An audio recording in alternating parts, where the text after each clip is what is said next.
Well, welcome back. A lot of us keep our important items on our computers, maybe your pictures, video, documents, you name it, it's probably there.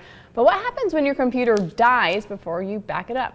Don't panic. Thor Schrock with Schrock Innovations is here. And Thor, this is something that happens to a lot of people. It does, yeah. And can be extremely scary at first because you think you've lost everything, but that's not the case. Yeah, not always. Sometimes when your computer blows up in your face, it's because something else blew up. The power supply stopped working or the battery stopped working. Something along those lines happened. And it's an easy fix and we can get everything back. Just because the computer won't turn on doesn't mean that the hard drive, the big filing cabinet inside, is bad.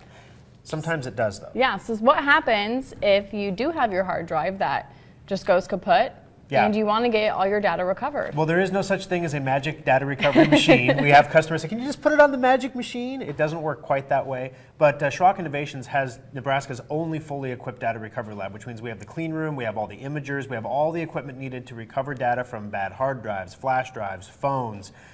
You name it. If it holds information, we've been asked to recover information from DVR systems and camcorders with spinning DVD discs in them. I mean, we've seen it all, but it can be really scary because you save all this stuff on your computer and maybe you thought you were backing it up and you didn't. Or maybe you just were like, oh, I'll back it up later some other time. That's always the excuse that I use is I'm just going to do it later because it's not going to happen to me now. Yes. This is really techie, I know, but what's like the basic process of getting this kind of process done? Well, first off, let's just use a hard drive. That's the most common thing we recover. So a hard drive comes into us. Sometimes it's making a noise, but they're grinding, clicking, something like that. That's the real bad stuff. And sometimes the computer just won't see it.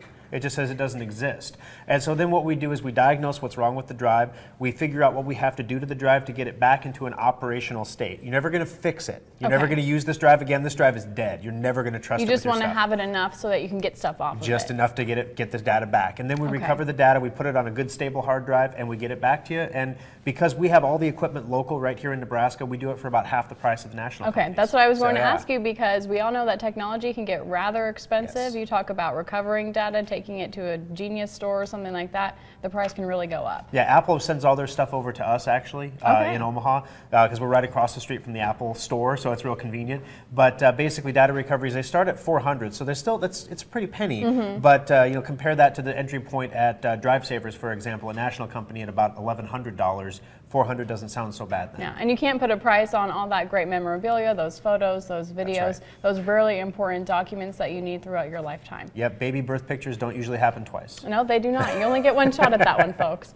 Well, Thor, thank you so much. Thank you. Just remember, if your hard drive goes kaput, you don't have to panic. There is always a solution. We're here for you. We appreciate you being back on. Thank you. And we'll be right back with our second midday guest. Stick around.